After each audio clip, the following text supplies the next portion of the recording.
आज का प्रेरक प्रसंग फूटा घारा। बहुत समय पहले की बात है। किसी गांव में एक किसान रहता था। वह रोज भोर में उठकर दूर झरनों से स्वच्छ पानी लेने जाया करता था।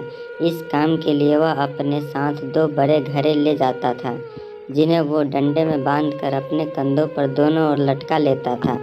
उनमें से एक घड़ा कहीं से फूटा हुआ था और दूसरा एकदम सही था।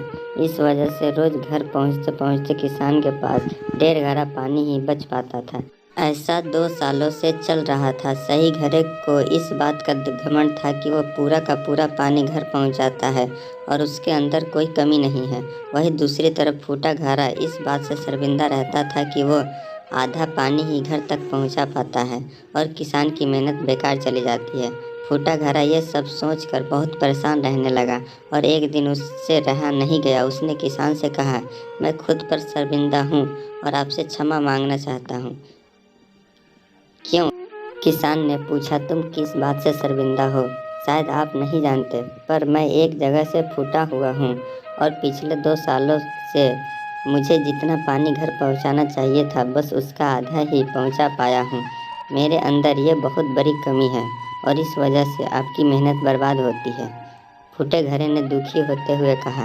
किसान को घड़े की बात सुनकर थोड़ा दुख हुआ और वह बोला, कोई बात नहीं, मैं चाहता हूँ कि आज लौटते वक्त तुम रास्ते में पड़ने वाले सुंदर फूलों को देखो। घड़े ने वैसा ही किया। वह रास्ते भर सुंदर फूलों को देखता आया। ऐसा करने से उसकी उदासी कुछ दूर हुई, पर घर पहुँचते पहुँचते फिर उसके अंदर से आधा पानी गिर चुका था। वो मायूस हो गया और किसान से क्षमा मांगने लगा। किसान बोला, शायद तुमने ध्यान नहीं दिया, पूरे रास्ते में जितने भी फूल थे वो बस तुम्हारी तरफ ही थे।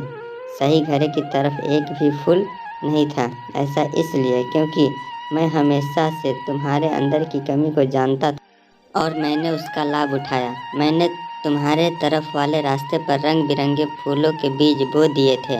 तुम रोज़ थोड़ा थोड़ा करके उन्हें सींचते रहे और पूरे रास्ते को इतना खूबसूरत बना दिया। आज तुम्हारी वजह से ही मैं इन फूलों को भगवान को अर्पित कर पाता हूँ और अपना घर सुंदर बना पाता हूँ। तुम ही सोचो, अगर तुम जैसे हो वैसे नहीं होते तो भला क्या मैं ये सब कुछ कर पाता?